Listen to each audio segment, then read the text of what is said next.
நண்பா தளபதி ஃபேன்ஸ் எல்லாத்துக்குமே வணக்கம். சப்ஸ்கிரைப் பண்ணாத தளபதி ஃபேன்ஸ் வந்து சப்ஸ்கிரைப் பண்ணிக்கி நண்பா. நாலா பக்கமாக போட்டு சிவகார்த்திகேயன் வந்து பொலன்னு பொலத்துட்டு இருக்காங்க. அது மட்டும் கிடையாது, தேவையில்லாமல் ஒரு விஷயம் பண்ணி மாட்டிக்கிட்டு இப்போ வந்து மொத்த பேரும் போட்டு கிழிக்கிறாங்க. இது யாரும் எதிர்பார்க்கவே கிடையாது. தளபதி ஃபேன்ஸ் மட்டும் கிடையாது, பொதுமக்களே வந்து கொஸ்டின் கேட்குற அளவுக்கு ஆகிட்டு இருக்கு. ஸோ ஒரு மிகப்பெரிய நெகட்டிவிட்டி, மிகப்பெரிய வம்பல் வந்து இந்த சிவகார்த்திகேயன் வந்து மாட்டிகிட்டு இருக்கான். ஏன் என்ன பிரச்சனை, எதுக்காக வந்து எல்லாம் போட்டு பொழக்கிறாங்கன்றது நான் வந்து சொல்கிறேன். கடைசியில் ஒரு பாயிண்ட் இருக்கு, வேற மாதிரி பாயிண்ட். ஸோ வீடியோ வந்து முழுசாக பாருங்கள், அப்போ தான் உங்களுக்கு தெரியும். ஸோ நம்ம படம் அப்படின்றது வந்து ரிலீஸ் ஆக போகுது. இன்னைக்கு வந்து ஜனநாயகன் படத்தோட ட்ரைலர் வரப்போகுது. ஸோ இன்னைக்கு வந்து ஆடியோ லஞ்ச் வந்து வச்சிருக்காங்க. சாய்ராம் காலேஜில் வந்து பராசக்தி படத்தோட ஆடியோ லஞ்ச் வந்து வச்சிருக்காங்க இல்லைங்களா. ஸோ ஆடியோ லஞ்ச் விட்டாச்சு இந்த படத்தை பற்றி எவனச்சும் பேசுவானா. ஏன்னா வந்து ஏற்கனவே வந்து பராசக்தி படத்தை பற்றி எவனுமே பேசுறதே கிடையாது. அந்த படம் ரிலீஸ் ஆக போதுன்றதே தெரியாது. பராசக்தின்னு ஒரு படம் இருக்கான்றதே வந்து தெரியாத அளவுக்கு தான் இருந்துட்டு இருக்கு. அதனால வந்து சிவகார்த்திகேயன் வந்து இன்னைக்கு ஆடியோ லஞ்ச் விட்டு வந்து எப்படியாவது வந்து தேய்ச்சிடலான்னு பார்க்குறப்ப வந்து நம்ம படத்தோட, நம்ம அண்ணனோட, நம்ம தளபதியோட ஜனநாயகன் படத்தோட ட்ரைலர் அப்படின்றது வந்து இன்னைக்கு 6:45 ஈவினிங் டைம் வந்து வரப்போகுது இல்லைங்களா. ஸோ மொத்த சோஷியல் மீடியாவாக இருக்கட்டும் வந்து தளபதியோட அந்த ஜனநாயகன் ட்ரைலர் தான் வந்து ரொம்ப எதிர்பார்த்து காத்துட்டு இருக்காங்க. நம்ம ட்ரைலர் வந்த உடனே இது சுத்தமாக தெரியாமல் போயிடும். பராசக்தின்னு நீங்கள் ஆடியோ லஞ்ச் நடந்துச்சான்றதை வந்து தெரியாமல் போயிடும்.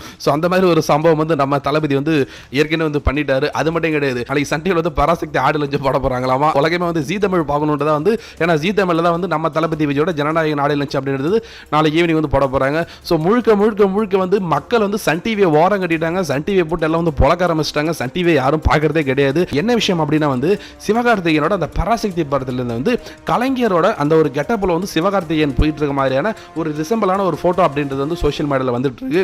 அதாவது வந்து இது கலைஞர்னு வந்து பேர்ல கிடையாது, ஆனா அந்த பராசக்தி படம் அப்படின்றது வந்து கலைஞர் அவரோட வசனத்துல தான் அந்த படம் வந்துச்சு. அது மட்டும் கிடையாது, இந்த படத்துல வந்து கலைஞர் தான் வந்து தமிழுக்காக போராடின மாதிரியும் வந்து இவர் தான் வந்து தமிழுக்காக வந்து அவ்வளவு கஷ்டப்பட்டு அந்த டைம்ல வந்து போராடின மாதிரியும் வந்து சிவகார்த்திகேயன் வந்து கலைஞரா வந்து அப்படியே, அதாவது டிஎம்கேவோட பிராண்டா வந்து சிவகார்த்திகேயன் வந்து அதில் காமிச்சிருக்காங்க. ஸோ சிவகார்த்திகேயன் வந்து எந்த அளவுக்கு வந்து திமுக சொம்படிக்கிறான் அப்படின்றது வந்து இதெல்லாம் வந்து பார்க்குறப்போ தெரியுது.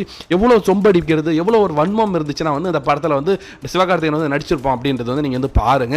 அது மட்டும் கிடையாது, இந்த ஃபோட்டோவில் வந்து ஒரு மஞ்சள் கலர், அதாவது ஃபுல் மஞ்சள் கிடையாது, ஒரு கிரே அண்ட் மஞ்சள், இது வந்து யாரெல்லாம் போடுவாங்க அப்படின்னா கலைஞர் தான் வந்து போடுவார். ஸோ இந்த ஃபோட்டோஸ்லாம் வந்து போடுறோம் பாருங்க, இது வந்து கலைஞரோட ரிசம்பல் தான். ஸோ படம் பார்க்குறவங்க வந்து கலைஞர் வந்து சிவகார்த்திகேயனாக இருக்காரு, ஸோ கலைஞர் எவ்வளோ கஷ்டப்பட்டுருக்காரு பாருங்க அப்படின்ற மாதிரி வந்து பார்க்கணுமாமா. அதனால வந்து திமுக சப்போர்ட் பண்ணுற மாதிரி வந்து ஒரு தேர்தல் பிரச்சாரம் ஆமா வந்து இந்த படத்தையே வந்து பயன்படுத்திட்டு இருக்காங்க. அந்த பக்கம் இருக்கிறது யாருங்க, நம்ம வாத்தியார், எங்க விட்டு பிள்ளை வாத்தியார் வந்து சாட்டையை சொல்லிட்டு அடிக்கிற மாதிரி வந்து சிவகார்த்திகேயன் மட்டும் கிடையாதுங்க. மொத்த பராசக்தியா இருக்கட்டும், மொத்த தீய சக்தி டீமையும் போட்டு அண்ணா வந்து பொழகிறாரு. இந்த பொங்கல் அப்படின்றது வந்து ஜனநாயகன் பொங்கல் தாங்க. எவடையுமே கிட்ட கூட வர முடியாது. அடிச்சு நொறுக்கிறோம், தெரிக்க வர்றோம். எல்லா துரோகியா இருக்கட்டும், எந்த தீய சக்தியா இருக்கட்டும், எல்லாத்தையும் போட்டு நம்ம பொழக்கிறோம்.